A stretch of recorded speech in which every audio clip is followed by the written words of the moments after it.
দেখছেন সংবাদ সারাদিন। জয়িতা রয়েছে আপনাদের সঙ্গে। বিজেপিতে যোগদান করছেন অর্জুন সিং, সরাসরি নজর রাখবো সেদিকে। जी साथी मेरा अर्जुन सिंह जी, जिसका साथ मैं लोकसभा में काम कर चुका हूं, आज देश की प्रधानमंत्री, हमारी नेता, सारा दुनिया की नेता माननीय नरेंद्र मोदी जी का आदर्श में अनुप्राणित होते हुए मैं इस पार्टी में शामिल हुआ हूं। आप लोग, हमारा राष्ट्रीय अध्यक्ष जी नड्डा जी का प्रति मैं आभारी हूं। हमारा गृह मंत्री जी अमित शाह जी के प्रति मैं आभारी हूं। मैं आभार प्रकट करता हूं बंगाल भाजपा की अध्यक्ष डॉक्टर सुकांत मजूमदार जी का, जिसका नेतृत्व में बंगाल में भाजपा आगे बढ़ रहा है। मैं आभार व्यक्त करता हूं बंगाल विधानसभा की नेता प्रतिपक्ष श्री शुभेंदु अधिकारी जी, वो भी संघर्ष विधानसभा का अंदर और बाहर भी कर रहा है। मैं ज्यादा शब्द नहीं बोलूंगा, क्योंकि अर्जुन सिंह जी बुजुर्ग आदमी है, सीनियर लीडर है,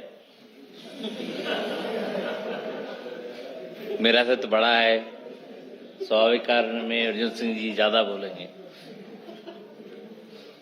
तो हमारा लक्ष्य यही होगा। मालवीय जी ऑलरेडी बोल चुके हैं, संदेश खाली। हम लोग बंगला बंगाली, हम लोग माँ दुर्गा का पूजन करते हैं, माँ काली का पूजा करते हैं, माँ सरस्वती का पूजा करते हैं। संदेश खाली में जो हुआ है, विशेष खास करके महिला का प्रति, जिसका निंदा करने का भाषा नहीं है। सारा ये संदेश खाली अभी बंगाल का मुद्दा नहीं है, ये संदेश खाली का मुद्दा सारा देश का मुद्दा है। भारतीय जनता पार्टी जिसका जैसे पीड़ित आदमी लोगों के पास पहुंचा, पहले कोई पॉलिटिकल पार्टी नहीं पहुंच पाया, भारतीय जनता पार्टी ने पहुंच चुका। और बंगाल के माननीय मुख्यमंत्री एक महिला के नाते, जिसका पास से आदमी लोगों को बहुत प्रत्याशा था। मैं 2009 से 2011 तक लेफ्ट पार्टी को भी देखा था राज्य विधानसभा में, 2011 से भी विधायक था। आज ममता बनर्जी का पास से जो महिलाओं के लिए सिर्फ 500 रुपया, 1000 रुपया लक्ष्मी भंडार ऐसा देकर के महिला का सम्मान नहीं होता है। जो सम्मान महिला लोग को मिलना चाहिए था, वो बंगाल में आज नहीं है।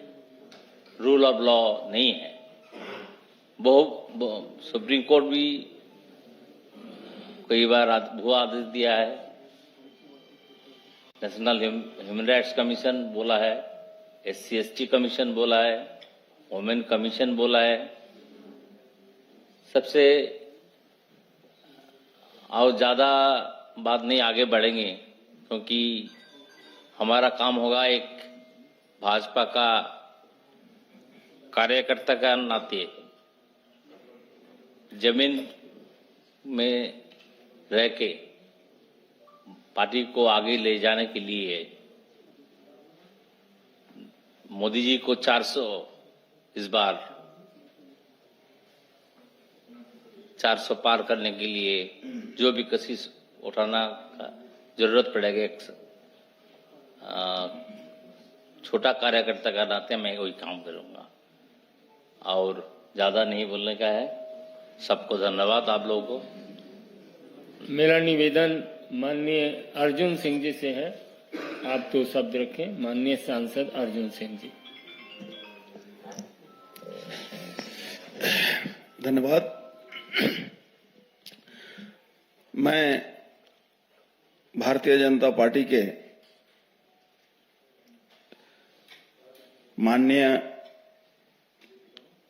श्री दुष्यंत गौतम जी का आभार प्रकट करता हूं, कृष कुमार जी का आभार प्रकट करता हूं, अमित मालवीय जी का आभार प्रकट करता हूं, हमारे संजय मयूख जी हमारे भाई उनका भी आभार प्रकट करता हूं, हमारे साथ दिव्येंदु हमारे छोटे भाई हैं, वो और मैं आज दोनों आदमी भारतीय जनता पार्टी के परिवार में शामिल हुए हैं।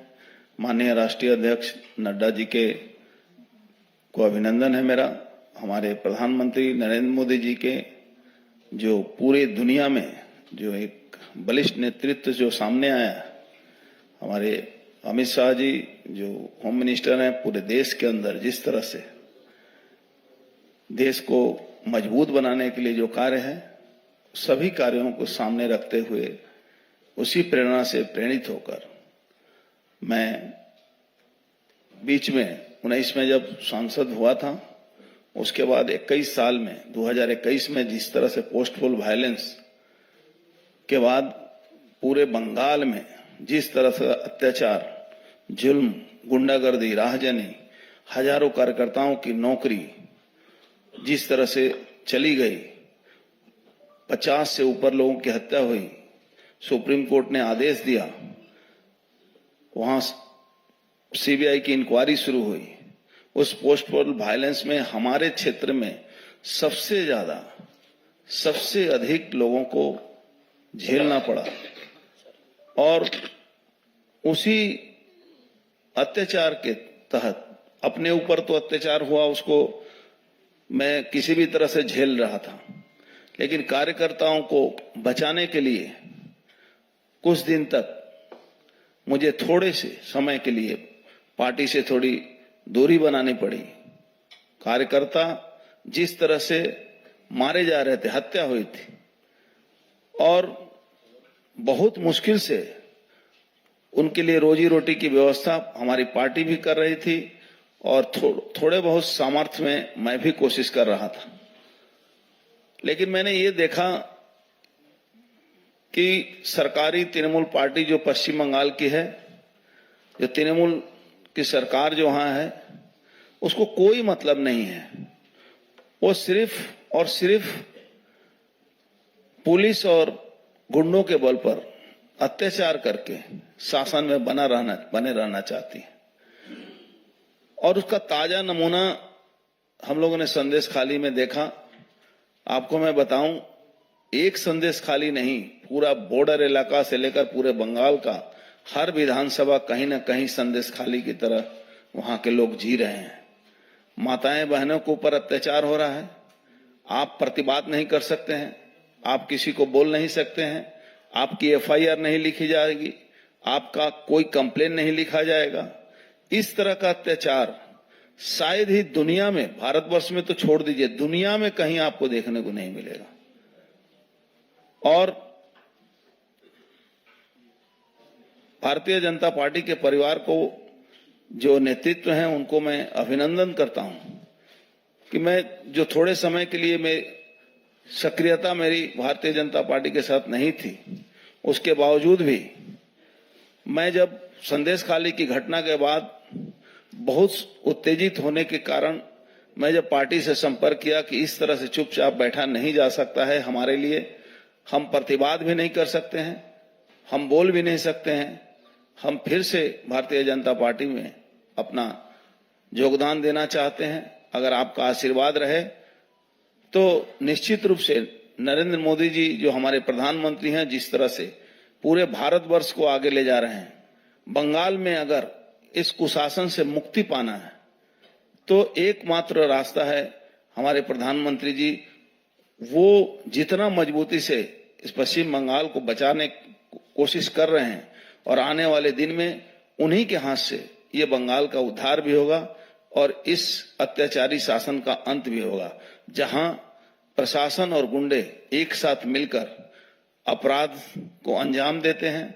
और जिस तरह से नरेंद्र मोदी जी का आशीर्वाद मिलने के बाद पूरे दुनिया के लोगों ने संदेश खाली की घटनाओं को देखा, वहां के हमारे कार्यकर्ता, हमारी माताएं बहनों ने जिस तरह से प्रतिवाद किया, वहां के साधारण लोगों ने जब प्रतिवाद किया, उसी के कारण पूरी दुनिया जानी। और सबसे बड़ा और एक कारण बंगाल के हमारे जो मतुआ भाई हैं, हमारे जो नमोसूद्रो भाई हैं, जिनको सीए का जो कानून लागू हो गया, उससे पूरे क्षेत्र में एक उनको रिकॉग्नाइज हुआ कि नहीं, वो आज रिफ्यूजी नहीं है। इन तमाम बातों को हमारे नरेंद्र मोदी जी जो प्रधानमंत्री हैं उनके बदौलत ये संभव हुआ है, जिसका प्रतिवाद आप जानते हैं वहां के सरकार, वहां के मुख्यमंत्री सीधे तौर पर करती हैं। उनको बरगलाया जाता है, उनको झूठ कहा जाता है। इन तमाम बातों को सामने रखते हुए जब हम लोगों ने महसूस किया कि इस शासन को अंत होने में एकमात्र एक ही नेतृत्व सफल हुए जो है नरेंद्र मोदी जी, और इसीलिए भारतीय जनता पार्टी के परिवार में मैं फिर से शामिल हुआ और आभार व्यक्त करता हूं हमारे तमाम नेताओं को, जिन्होंने मुझे ये मौका दिया कि आने वाले दिन में भारतीय जनता पार्टी के परिवार के साथ मिलकर बंगाल की जनता की मुक्ति के लिए जो लड़ाई नरेंद्र मोदी जी कर रहे हैं, हमारे प्रधानमंत्री जी कर रहे हैं, उस लड़ाई को हमारी पार्टी कर रही है। उस लड़ाई में छोटा सा भी अगर भी सहयोग मैं दे सकूं तो अपने आप अपने जीवन को मैं धन्य महसूस करूंगा। धन्यवाद।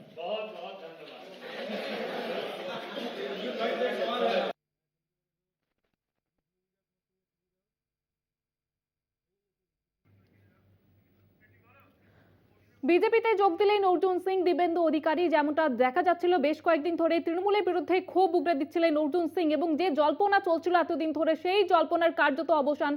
পদ্ম শিবিরের নাম লেখালেন আবারও ঘরোয়াপসি অর্জুন সিং এবং তার সঙ্গে সঙ্গে তমলুকের সাংসদ দিবেন্দু অধিকারী, তিনিও কিন্তু বিজেপিতে যোগ দিলেন। গতকালই তারা কেন্দ্রীয় নেতৃত্বের দিল্লি উড়ে গিয়েছিলেন এবং আজ কেন্দ্রীয় নেতৃত্বের উপস্থিতিতে বিজেপিতে যোগ দিলেন অর্জুন সিং এবং দিবেন্দু অধিকারী। বিজেপিতে যোগ দিয়ে শুভেন্দুর ভাই দিবেন্দু অধিকারী তিনিও কিন্তু বিজেপিতে যোগ দিলেন। গতকালই তারা দিল্লিতে গিয়েছিলেন এবং আজ কেন্দ্রীয় নেতৃত্বের উপস্থিতিতে সাংবাদিক বৈঠক করে বিজেপিতে যোগদান করলেন।